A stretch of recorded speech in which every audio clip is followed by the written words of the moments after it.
Hi, I'm Ron Ario, and welcome to another edition of the Journey to Awakening podcast. I'm author of Journey to Awakening and the Quantum Performance Coach. Also with my special guest today, Satyen Raja. And Satyen, if you give me a moment just to read a little about you so I make sure I include all of your accolades here. Okay. Satyen is, one second. Satyen, let me move this out of the way here.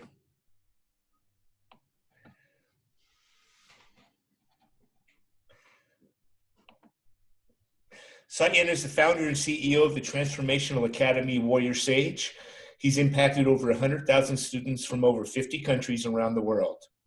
After 35 years of rigorous study and practice in both creating enlightened business growth and developing higher consciousness, Satyen works privately with CEOs, high-impact individuals, executive teams who have mastered accomplishment in the financial and public world, but now want a deeper balance, illumination, and self-realized equilibrium that he calls peak existence. A remarkable living synthesis of Eastern wisdom and Western practicality, Satyen combines the power of the warrior and wisdom of the sage to lead leaders worldwide into their highest self-knowledge, self-expression, and impact. Satyen's elite clientele know they are ready for the next level integrated fullness and a life vibrant with purpose, passion, passionate intimacy, connection, significance, and transcendence. If you are ready, Satyen's fearless and heartfelt style will transform your untapped potentialities into strengths and the full spectrum of your life into peak existence. So Satyen, thanks again for taking time to be available during this crazy time in our history and the time that we chose to come. And the reason I was inspired to ask you on is not only have I been following you for some time now, is you were doing a live on Facebook the other day and you brought up a subject and you triggered me like you just hit me right at the right moment. You were talking about tolerance and when is enough. And my warrior just got like perked up, like out of nowhere, like, okay, well, now somebody's talking about when is enough, because it seems like the whole world's been acquiescing to authority and locking down like never before. And I thought that this conversation could have a great impact on others who are trying to balance that equilibrium, because as students of mastery, we're taught to take responsibility for our inner life. And so my first inclination is always go inside. But then when is that time enough? So I'd like you to really kind of talk about that, and then we'll just let this evolve organically. Well, thanks for having me, and everyone listening, thanks for your receptivity. Yes, brother, we are in very interesting, strong evolutionary times, a time for great potential, great spiraling up as a society, and also great spiraling down potential is there, probably both. And, in the warrior traditions, it's a very valid principle, this principle, eternal spiritual principle of tolerance. And when we're not tolerant as younger people or unconscious people or ignorant people, then we train ourselves. We learn from wisdom keepers that it's very good to cultivate more tolerance, to open our heart, to be more accepting, to be more loving, to accept things as the way they are. Don't fight with them. Don't resist things. These are all valid, timeless, ancient, eternal principles of wisdom that I think are still always and ever valuable to cultivate and open. And yet there's a yin and a yang side, both sides to tolerance. And the non-tolerance part, you see, in essence, the life we have, I believe, is based on what we tolerate. If we've got stuff going on in our life, it's because we're tolerating. If there's good stuff going on in our life that we enjoy, we acknowledge, we appreciate, we praise, it's because we are allowing that into our life. We're accepting and we're saying, I will tolerate this.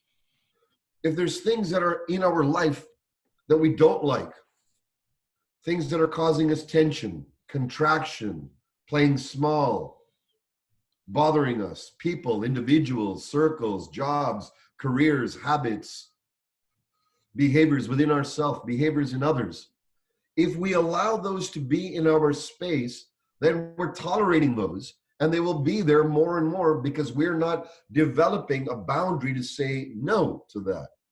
So as much validity in essence as there is to acceptance and tolerating, even more, tolerating people of different views, different backgrounds, different ethnic origins, different languages, different tastes, different foods. This grows us. This makes us better people by being more inclusive. Yet there's this impeccable spiritual warrior within us can grow by also saying and claiming and demanding and putting our foot down and holding up a strong, healthy barrier to what we will not and no longer and shall longer tolerate. In other words, it is a sacred fire of not tolerating intolerance. Because if not, we're just going to get shit on. We're going to get controlled. We're going to become sheep. We're going to be just let people do, let governments do, let people do whatever they want, and we'll go along with it. And that's the crisis and the opportunity right now. So that's why I wanted you on. And so let's talk about that for a second.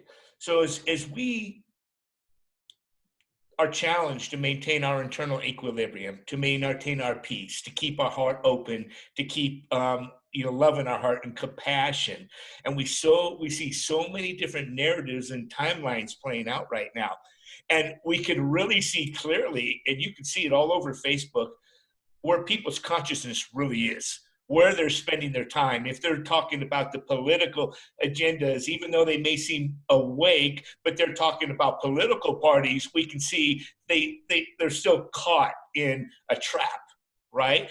So because I got some big questions for you here, brother. It's like, how do we cross that line? Because it's a razor's edge.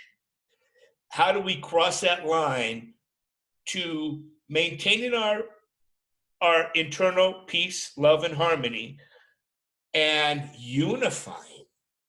Because unifying is going to take a certain amount of action. And when you do take that action, your focus and attention is going to be placed on that resistance to some degree, right?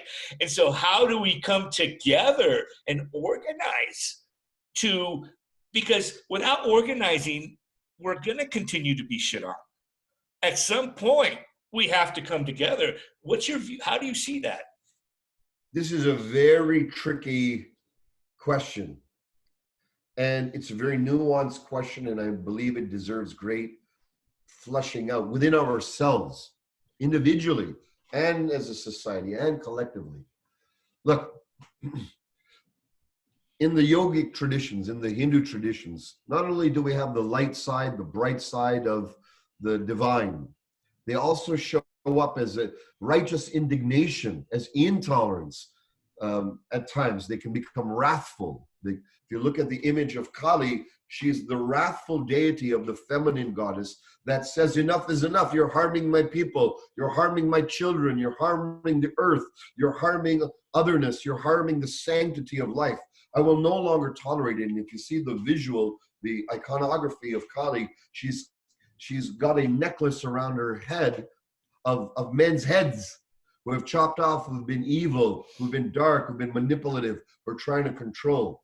So in these uncertain times, here's the thing that happens, is whether a lot of this has been crafted, these circumstances that we're having, whether they've been manipulated, whether they're diabolically engineered for whatever causes, by whomever, however, there's many factions in beliefs and ideas in the world of who's doing what to how to whatever, right?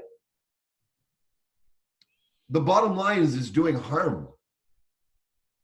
And the bottom line is that regardless of whether it was consciously created, as some people believe, like a biological warfare by whomever, or it's some crazy mutation that is moving through the world, the bottom line is there's going to be people who will take advantage of it, even if it wasn't generated, but coming from greed, coming from ego, coming from wanting to get power. It might not be off planet aliens. It might not be diabolical cabals. We don't need to go that far an extent to find already in just business people alone who are not in their heart, are moving, are vying for more profit, more vulturism right now. That's the capitalism part of capitalism. There's a part of it that when our heart is closed and we're not in service to our fellow human, then we can become vultures energetically. We can become vampires of the system, sucking the system when it's down. That is the part I believe we should not tolerate. Absolutely. That is the part, right? Well, regardless of the narratives that are all playing out right now, and we know those very well, the bottom line, the repercussions of what you're talking about is we're at risk of not being in control of our own body. We're at risk of being sovereign. We're at risk of allowing what happened or being in complete control of how we take care of ourselves, like becoming automatons and units of control, you know? And so I agree with you there. That is, how do we stop that, Satyen? How do we organize? So this is, you talked about how do we find that balance? So the first part is because we tend to, as people involved in growth work, in human potential, in personal spiritual consciousness evolution, our tendency might be to be more embracing based on our nature, to be more loving, to include, to open our heart, as you shared, those timeless, beautiful principles, right? But us spiritual individuals, those oriented towards consciousness and raising of consciousness and unity, we also have to cultivate the warrior inside and say no to what we do not want to tolerate. But as we say no and close the door and create a boundary, no, I don't want to get vaccinated, mandatory. I will choose it, but no, I will not do it mandatorily. I will not do it as a draconian measure. I will do it choicefully upon my own education, upon my own volition, upon my own choice, if I wish, as an example of one of the things that might come down the pipeline in having to make a decision that it affects our sovereignty in the moment. But with every door we say no to, there's the yin. We must say also yes to another door. So if I say no to that, I must say yes to another aspect. I say yes to getting together with my neighbor, to developing more friendships and bonds with my actual neighbors, not hello, how are you, but truly, brother, sister, do you need anything? Do you need any support? Do you need any butter? You need any sugar? You need any flour? I've got lots here. I'm happy to share fruits and vegetables from my garden. Oh, really? Well, I would love to offer and share with you this. It's generosity and care is the new millionaire. It's the new billionaire. We need to open our hearts that way in the like what we're doing right now. We're bonding. Where we reached out, you're reaching out to me. What can I do to serve you, brother? How can I be of better benefit to your freedom? If I offer that, you're going to want to do the same for me. Well, I see you as an individual that needs to be heard. I want to use this platform to get your voice out there. You know what I mean? Right. Absolutely, because it's gonna benefit us all. You know, well, the new currency is the compassion. It is love, because the old system is breaking down. And Dr. Joe Dispenza talks about it. He says we can't solve our present problems with the same consciousness that caused them, and that's all done out of fear. And so somehow we have to, what comes to mind also, Satyen, is Gandhi. But I don't know if Gandhi's methods can work right now, because what are your thoughts on that? Because I believe Gandhi's solution is even more powerful and apropos right now. Okay. And I'll tell you why. He went from town to town, village to village. I'm actually, my family from my mother's side are all from that area, are all Gandhian, in their Gandhi family, in fact. And they were very close to the Gandhi's philosophy. And what I recognized in Gandhi's philosophy when I started learning, many of us know him about his rise of aiming to have the English or British leave India and have India have its own sovereignty back. Many people know about that story and know about the independence of India. What they don't know is that he would go from village to village to village, and a lot of people thought he's talking about exiting the British, but no, most of his teachings, his sharings and his offerings were about how to develop self-reliance. Self-reliance on yourself, self-reliance in community bonding. How can we become more cleaner? How can we have more sanitary conditions? How can we be less reliant on the local tribe leader, let alone the prime minister or president? How can we have it so that we're relying and self-reliant and supportive of each other in a conscientious way, where each one of us is sovereign and responsible for our own integrity, to live in truth, to be generous, to be supportive of our fellow humankind, to care for our young and our old, and to learn how to grow our own food, how to strengthen our own mind and our resolve in our own education, not just rely on the forces to educate us, but to take self-education as our own self-resourcefulness, to teach us about sanitary conditions, what to eat, what not to eat, that will uplift our spirit, keep us dialed into our best, our highest expression, and how to find the power of our own governance. I am the one that governs me, not that tribal leader, not that president, not that prime minister. They are servants to us as society. That's Not, what we... They are not the top. They are the most bottom. He was teaching this village to village. And so now it's the perfect time to listen to Gandhi and to say, there might be a time for not civil disobedience, but civil solidarity. How do we bring that about? How do we organize without being shut down? Because it's hard to go, even right now with all the constraints and the other constraints that are going to be wished to put upon us after this act. Even if they open everything up, they've already established a base in which they can operate from, right? So how do we, it's through the internet, do we start to gain that solidarity? And then how, because we gotta somehow physically make a presence. Yes. It can't work through the internet, So it has to be two levels. It has to be at a metaphysical soul internal shift of claiming responsibility for myself, and finally saying to the adolescent, recognizing, oh my goodness, there is a youth, there's an inner child, there's an adolescent in me that wants to be saved, wants to be pampered, wants to be cared for. We all want to be cared for. We all want to be pampered for. But that should be from our loves in our life. It shouldn't be from our governments. It shouldn't be from authorities. So how do we do it? Number one, we need to go from they, the term they, to who. Who are the people? Who are the individuals? Okay, well, if I'll give you an example. Pipelines. We have many pipelines.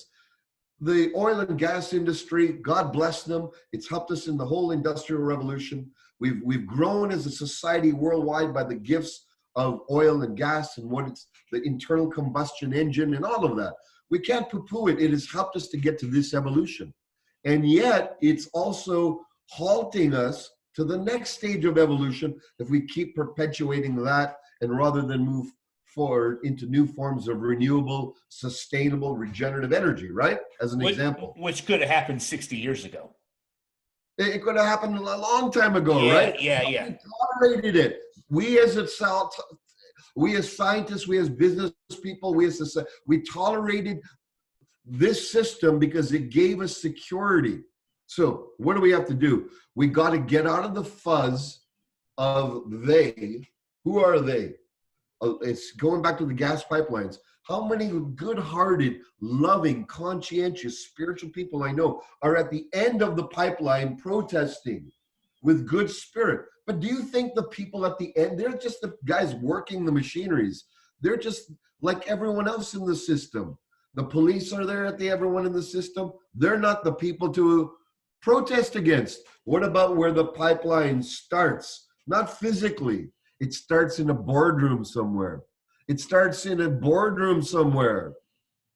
When we find out who are those CEOs, who is their executive teams, and instead of protesting there, how about we go in front of their house, find out where they live, and instead of use violence, instead of make them wrong, instead of them seeing them as an army, this is the Gandhian approach. This is where we say, they are my brother, my sister, we are world family. Now we have to legally find a distance that allows them their natural legal distance, and then sit there in prayer, in meditation, like they did in Iceland. They walked right up to the Parliament building with drums, said, hello, very nice, we've got sandwiches for you here. We'd love to, it's not working out the way you're leading the government, and so we'd like you to take a little bit of a holiday, permanent, and we got nice sandwiches and good lemonade for you, but we'd like you to leave. Boom, boom. You just wait there, joyfully, with the higher intention of raising the bar, but also simultaneously being intolerant to the current leadership. But here's the thing: we need to strike the root, not the flowering. Yeah, I get you. I remember 4 years, 5 years ago, I was saying these people have addresses. Yes, they have addresses, man. You know what I mean? And some of them will lead to big castles, and we know that. You know what I mean? But we get in front of those castles, in front of those board offices, outside the corporate buildings, in front of the houses, but peacefully, conscientiously. It has to be. It has to be. Well, watch what happens. What will happen is the policies will turn around in a week or two. No one in those leadership positions wants people in front of their house. They're happy that you protest on TV. They're happy that you march downtown. That gives them power. Well, that's adolescent screaming. It is our adolescent. But the warrior within will go to the root, eliminate the root of the problem, stop it there. We don't have to worry about all the other things. Okay, so here comes eye contact.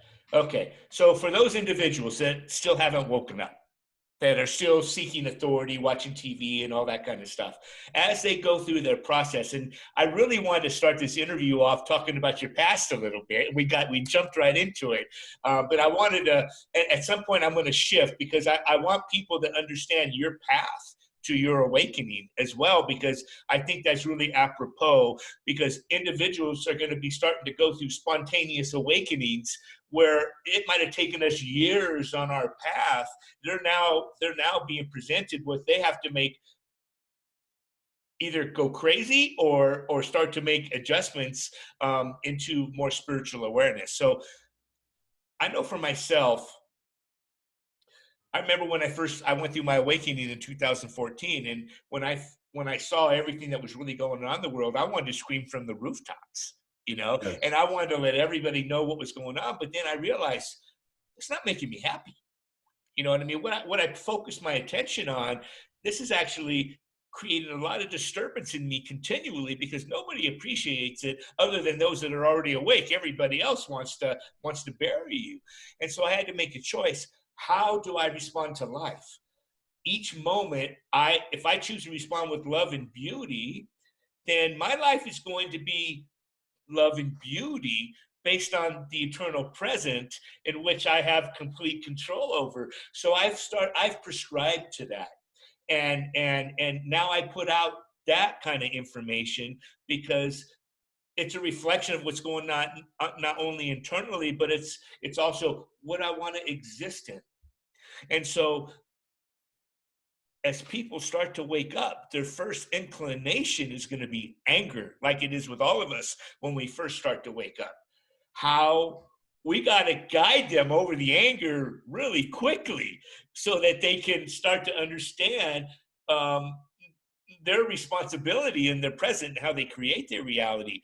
What's your answer? What's your solution to that one?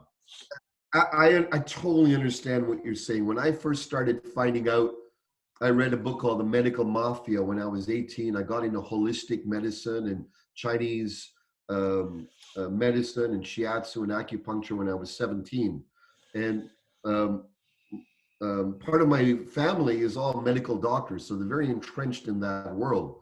And when I started entering these holistic worlds and getting new realms, new ideas of holistic health to build vitality in different ways, to strengthen the immune, strengthen the spirit, rather than have intervention ways to kill the biomes and things inside myself. Right? When I started getting these perceptions, I was like blown away. But then when I read this book by Ghislaine Lancôme called The Medical Mafia, I went, oh my goodness, she was showing how the profit system goes from one to the other to the other. And my idea of an altruistic medical system just blew up. And I was angry. I was like, this is for profit, and this is illness care. This is making profit from people's illness and keeping them in a system where illness is produced and can be highly profitable. And I went, if that's even there, even subconsciously, even in the structure that profit increases, the more people are ill, then I went, oh my goodness, and I got really upset.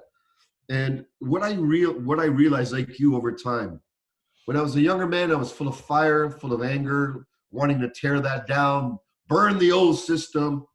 And guess what? The old system is very entrenched. It's not entrenched in anything physical. It's entrenched in motive. The same power that controls the financial system controls the medical system. It all comes from the same source. All the same. It's all the same. It's all the same. When you look at it and you go beyond the layers, it's all interconnected. The military, industrial, medical, insurance, and whatever else complex. It's all one. Media, advertise, it's everything. So that's a lot to digest for a person that's not awake. Yeah. That's a lot to digest. Generally, we can take it in layers, but to hit it spontaneously, like, let me ask you a question, Satyen. I remember back 3.5 years old having awareness that I shouldn't have had at 3.5 years old. So I knew there was things that I can fall back on to pull me up, when things weren't making sense in the physical world. And it sounds like you had the exact same thing. Did you have a spontaneous awakening at some point along the way? I mean, it was gradual, because I know mine in 2014 was like a spontaneous combustion. You know what I mean? Where the wheels fell off the car, You know what I mean? The wheels fell off the car. I was very lucid. I was seeing the reality. I seen all the pieces of the puzzle starting to fit together. At the same time, I'm getting divine downloads, and I'm trying to balance that mess. Did you have the same thing? Something very similar, my friend. I was having a gradual awakening as a youngster, moving out of the matrix way of thinking, if you will. And then I sat on enlightenment intensives with one of my mentors, which is a deep dive meditation type retreat, where you ask yourself, who am I? What am I? What is life? What is another? But no one gives you an answer. You've got to keep plummeting the answer day after day, hour after hour, with these deep self-inquiries. And all your ideas come up to the surface, and then they fly away, dissolve. And then eventually, over days, weeks, you get to the core, and it's like there's nothing there. You're emptied. And in those moments, you can be ready for awakening. And that's what happened to me. I had a very powerful awakenings early in my 20s that continue, but very major ones in my 20s. And what happened was the whole structure blew up. Everything that I thought was solid and reliable and something I could lean on in society, that all blew away.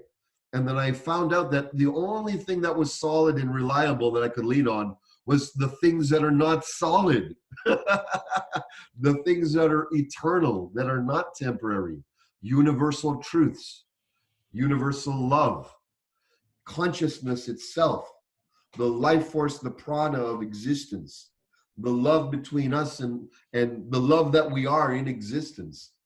So I was very blessed to have these experiences, because I got rerooted to having the eternal be in my center and the place that I go to for strength, not the things of the external world.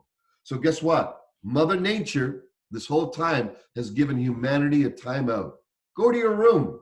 We've been playing around, bumping kids, hitting kids in the playground, bumping into them, stealing their sandboxes, and moms told us she sent us fires, she sent us climate change, she sent us all signs on the planet. Week after week, year after year, she keeps sending signals.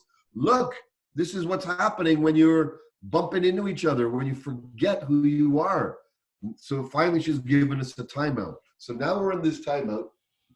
I'm in the timeout, right? Whatever's going on, I'm frustrated. I want to get back to work. No, the timeout is a sacred time now to reorient and go, you know what? What is no longer freaking important? What have I been tolerating that I no longer will tolerate? Because if we do and we go back after this quarantine, then I promise you, karma will hit hard if we go back to the old ways. Mama Nature will no longer give us a timeout. She's going to give us a slap on the hand. And next she's going to, who knows, might kick you out. And by kicking you out, she might kick you out of this earth dimension. We go back to Atlantis. You know what I mean?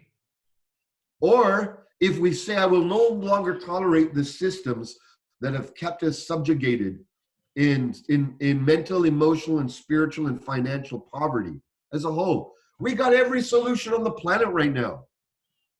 All the wisdom keepers have every solution on the planet. What we don't have is a unified resolve to implement them and the act of will and love to get together. So what do? We must not tolerate our apathy. We must not just tolerate out there. We must not tolerate our own complacency. And we must now tolerate opening our hearts and bonding with, look, you need to become the ruler of the world. I need to become the ruler of my world. We all need to become the ruler of the world, not out of ego, but out of self-resourcefulness, out of spiritual warriorship, out of conscience. When we do that, and we're saying, and we keep embracing that, just the internal claiming of that patterning will start to destructure the old patterns of illusionary control. They'll start falling apart. They cannot grab onto us because we are unhookable. We cannot be like Velcro where we're the soft part and the claws get to cling. We got to be smooth so that even Velcro comes along, we're not hooked. Then we have attained adamantium divine power, which is our birthright, our nature, and our invitation right now. So well said. So as many are processing at their own rate and their own pace right now, their internal reality. And as they start to come into this awareness,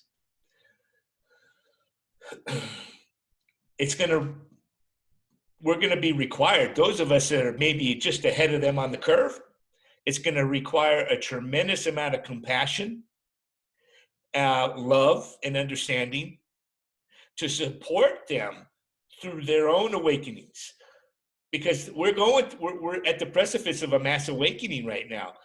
And what would be beautiful is if somehow they can accelerate through their process what took us years to go through at times, right? To accelerate through their process, because we've been the precursors to support the planet in this. We've been anticipating this time.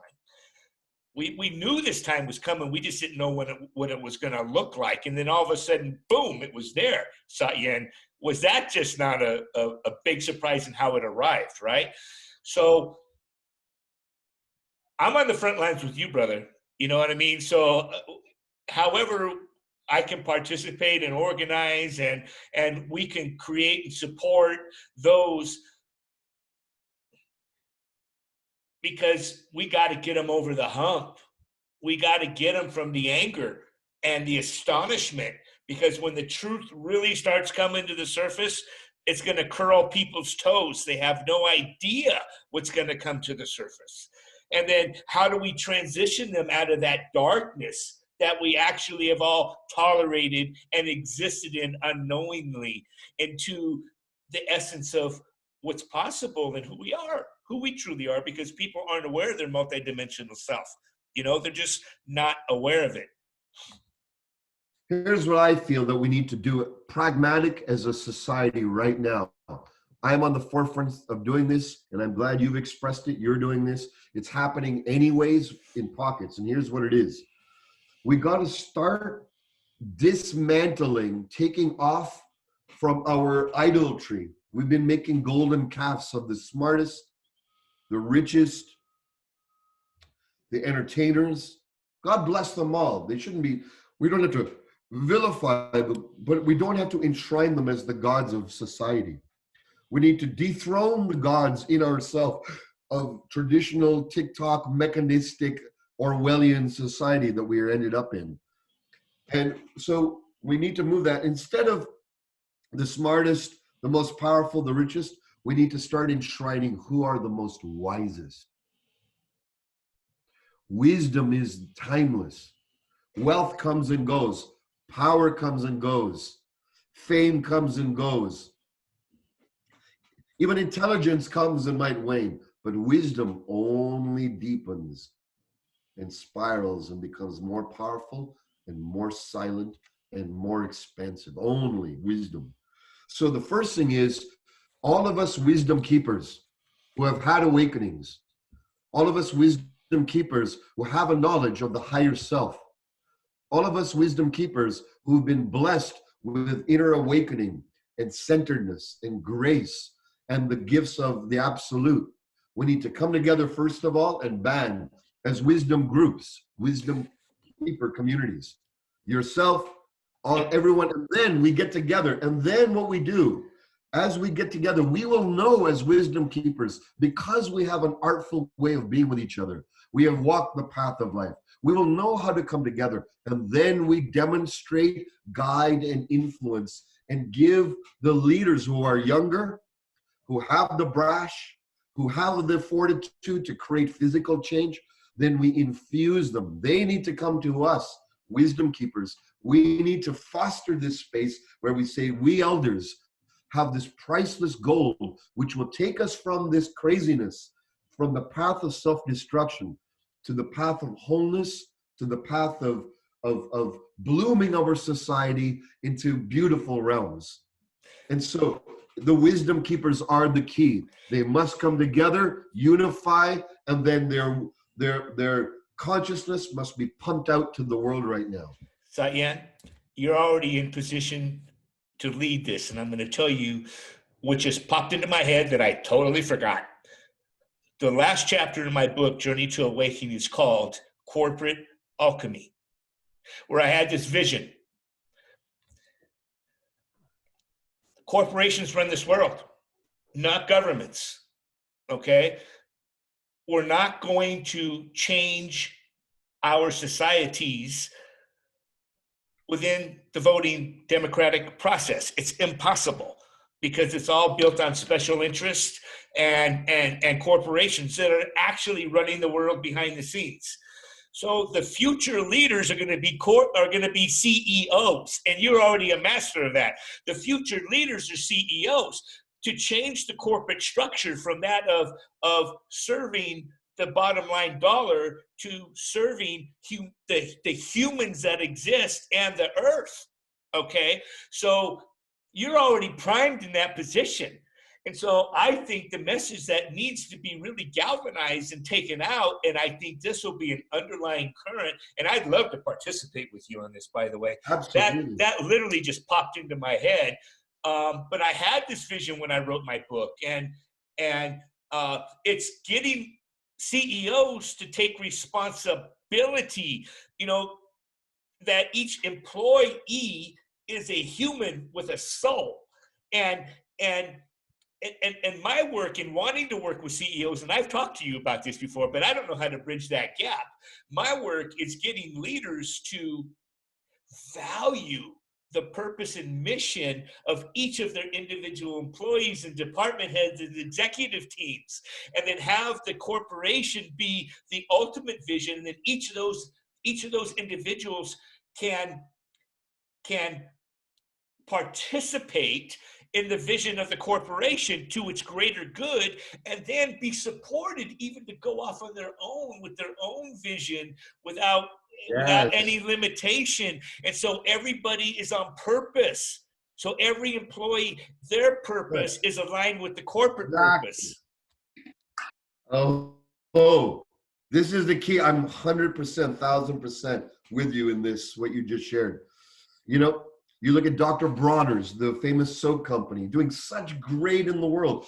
So much profits, 30% being given to charities, the way they structure things. The CEO has a cash limit. He can only make up to, I think, 5 times the amount of the average worker in his company maximum. And so what? Deserve it. And there's more equilibrium, equanimity, equality amongst people, and honoring.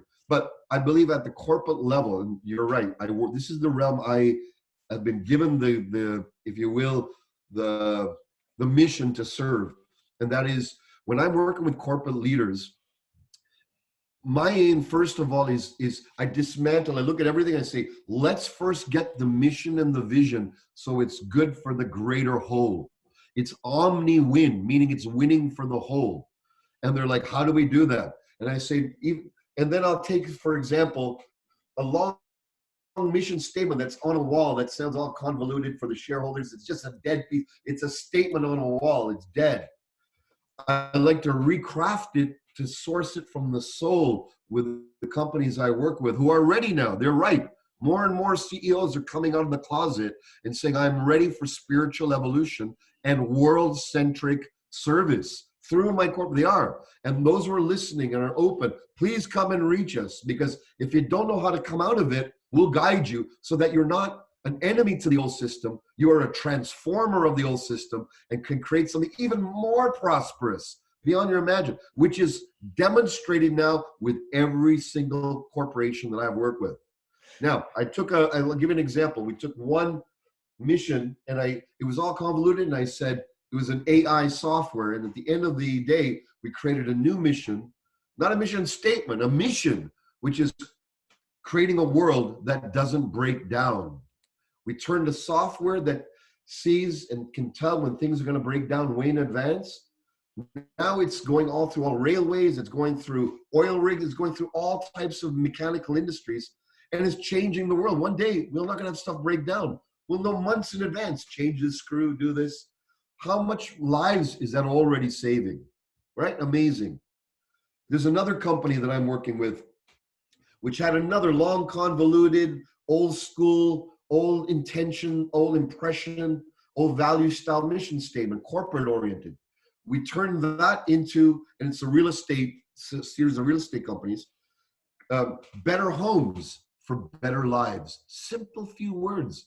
So now the whole company, all the teammates are conscripted to do something, everything that they do, they know it's for a higher good. It's to have better homes, their own, their clients, everyone, so that everyone has better lives. It's a step towards unity consciousness in a pragmatic, real way. Now, one more thing I want to get to at the middle of the corporate, I consider darkness, or the misstep that we took years ago. The term incorporation means to take a non-spirit being, to give it a corporate, give it a body. To incorporate means to embody. So in law, we have made a non-real thing an entity that's real, which then has equal status in law to a natural human spirit being, which is totally against natural law, totally against natural law. So that very beginning, no wonder the momentum of making non-spirit and saying it's spirit through legal words and giving it legal status of a spiritual whole human equality. We got to dismantle that. We got to recognize that instead of a corp, meaning we're not making spirit into a body, how about it becomes a cooperation? So now we're seeing we are all cooperating together in higher coherence, aligned around a vision that's omni-win, good for the whole, good for Mother Earth, good for you, for me, for everyone. That's going to take more discipline. It's going to take more looking into the granular of my supply chains, how I do business, who I do business with, my net extrapolation from the earth to my net giving of the earth. What's happening here? So these things, when we, not just on a spiritual level, it starts there. We got to get the spirit out of the corporation and put it back in the humans.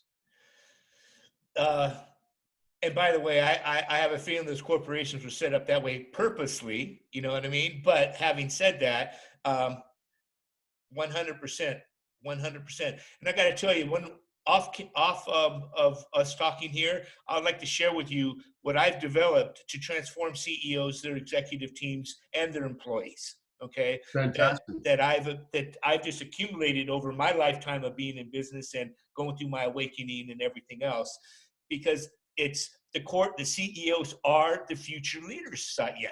And if we can start getting CEOs to do everything in the highest and best interest of all involved, then we're transforming our world.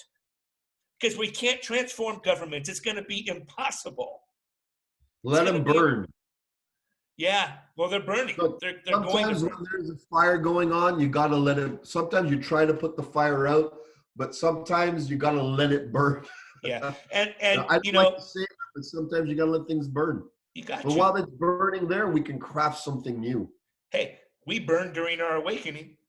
You know, you got to burn the dross out the dross, right? You got to burn out everything that's not real in order to find out what is real. And, you know, in the governments, and this, I don't want to go off on a tangent on this, but, you know, we know the central banking system controls governments, you know what I mean? So they're not in control of themselves anymore.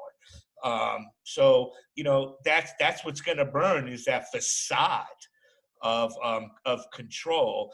And then if we can have conscious CEOs go through their own awakenings, en masse,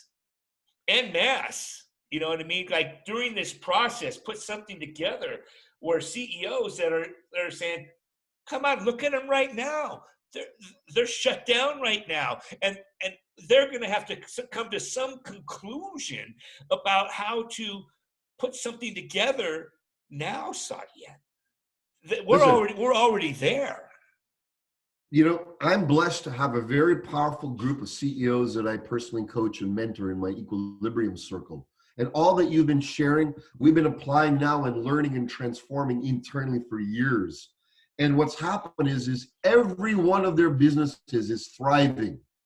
The humanness is thriving. The loyalty within the groups through this trying time is thriving. The best of our of their teams is coming to the surface while this period. Why?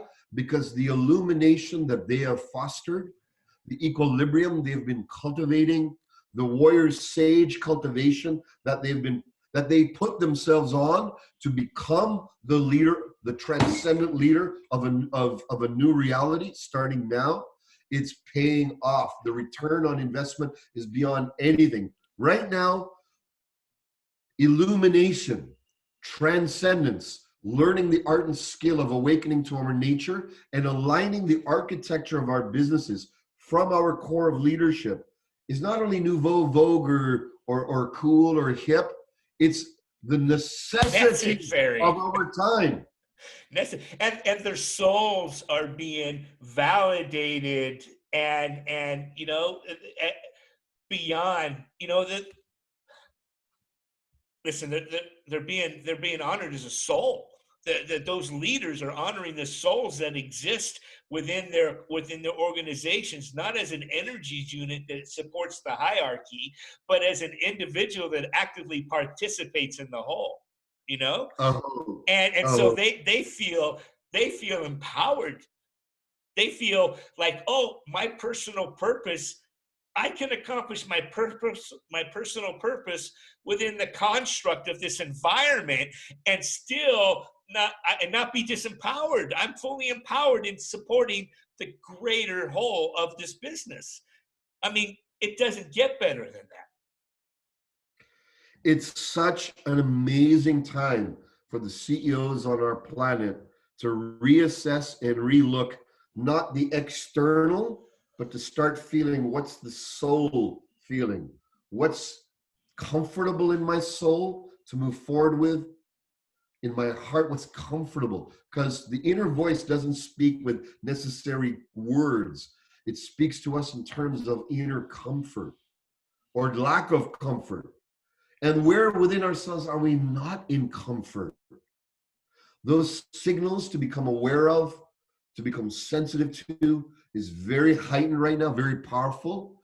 And those who are courageous and might need help, you might need help making that transition because you only know how to operate in the previous way. They're going to This is need where help. people like us come in. This is where people like us come in. Yeah. We help make the bridge of how to operate from the new operating system, which is Gaia-centric omni-win.